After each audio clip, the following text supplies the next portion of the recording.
ओम गण गणपते नमः। मैं अनुबजात ज्योतिष एडवाइजर आध्यात्मिक इच्छा पूर्ति यात्रा में आप मेरे साथ चल रहे हैं। शिव महापुराण की कथा में 29वां अध्याय सुन रहे हैं।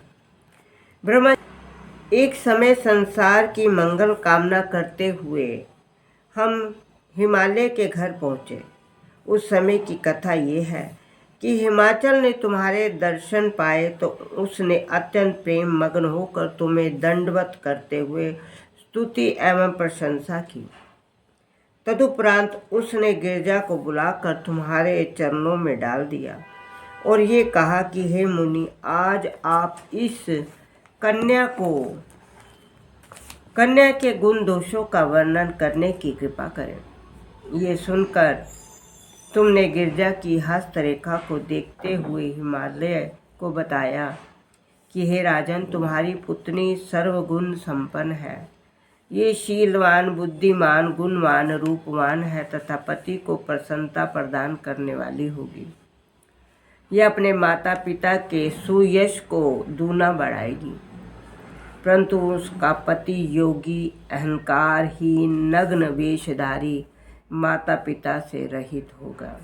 हे नारद, तुम्हारी बात सुनकर हिमाचल अत्यंत चिंतित हुए, परंतु गिरजा को बहुत प्रसन्नता हुई कि ऐसे लक्षण वाले शिवजी ही हैं।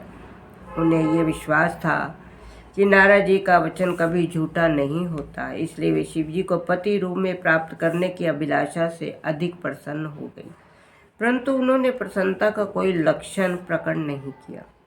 उस समय हिमाचल ने मुझसे कहा, हे ऋषिराज, आपने तो ऐसी बात कही जिसे सुनकर मैं चिंतित हो उठा।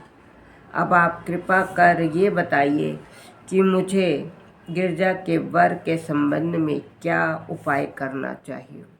ये सुनकर तुमने उत्तर दिया, हे राजन, भाग्य के सन्मुख किसी का वश नहीं चलता, फिर भी तुम्हें हम एक उपाय बताते हैं। यदि भाग्य सहायता दे तो ठीक बैठेगा। हमने गिरजा के पति के संबंध में जो गुण बताए वे सब शिवजी में पाए जाते हैं। भगवान सदाशिव सबसे श्रेष्ठ, सबके स्वामी हैं। आप अपनी कन्या का विवाह उसके साथ करें। मुझे ये भी निश्चय है कि स्वयं भी गिरजा के अतिरिक्त किसी अन्य स्त्री के साथ विवाह नहीं करेंगे। हे नारद, ये सुनकर हिमाचल ने कहा, हे मुनिराज, शिवजी को तो सब लोग त्यागी कहते हैं तथा वे सदैव योग समाधि में मग्न रहते हैं। इसके अतिरिक्त तीनों लोकों में ये बात प्रसिद्ध है कि उन्होंने केवल सती के साथ विवाह करने की प्रतिज्ञा की है। अस्तु, मुझे ये संदेह होता है कि वे गिरजा को किस प्रकार स्वीकार कर लेंगे। ये सुनकर तुमने उत्तर दिया, हे हिमाचल, शिवजी की उन आदि शक्ति ने ही गिरजा बनकर तुम्हारे घर में अवतार लिया है। तुम इस संबंध में किसी प्रकार का संदेह मत करो। ये कहकर तुमने हिमाचल को पूर्व वृत्तांत कह सुनाया। तदुपरांत तुम गिरजा को श्रेष्ठ वर देकर वहाँ से लौट आए।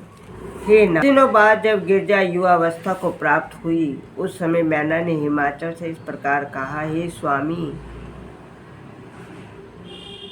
अब आपको गिरजा के विवाह का अत्यंत प्रयत्न करना चाहिए।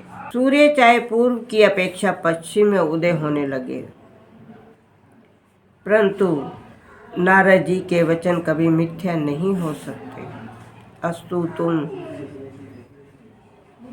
संपूर्ण संदेहों को नष्ट कर शिवजी का ध्यान धरो और गिरजा से ये कह दो कि शिवजी को प्राप्त करने के निमित्त तपस्या करें, तभी हमारा मन्नत पूर्ण होगा। ये सुनकर मैना के हृदय में धैर्य बंधा। तब वह गिरजा के समीप पहुंचकर उन्हें गोद में उठाकर रोने लगी। प्रेम की अधीरता के कारण उसके मुख से कोई बात नहीं निकली। उस समय गिरजा ने अपनी माता के मन्नतों को पहचान कर इस प्रकार कहा, हे माता, मैंने आज स्वप्न में ये देखा कि मुझसे एक मनुष्य इस प्रकार कह रहा है, हे गिरजे, तुम वन में जाकर शिवजी की तपस्या करो। जिससे तुम्हारे माता पिता तीनों लोगों को आनंद की प्राप्ति हो। नारद का वचन कभी मिथ्या नहीं हो सकता। तुम जब तक तपस्या नहीं करोगी तब तक कोई कार्य सिद्ध ना होगा। गिरजा के स्वप्न को जब मैना तथा हिमाचल ने सुना, वे अत्यंत प्रसन्न होकर शुभ समय की प्रतीक्षा में दिन रात व्यतीत करने लगे। शिव महापुराण की कथा आगे सुनने के लिए आप मेरा अगला वीडियो देखिए। ओम नमः शिवाय।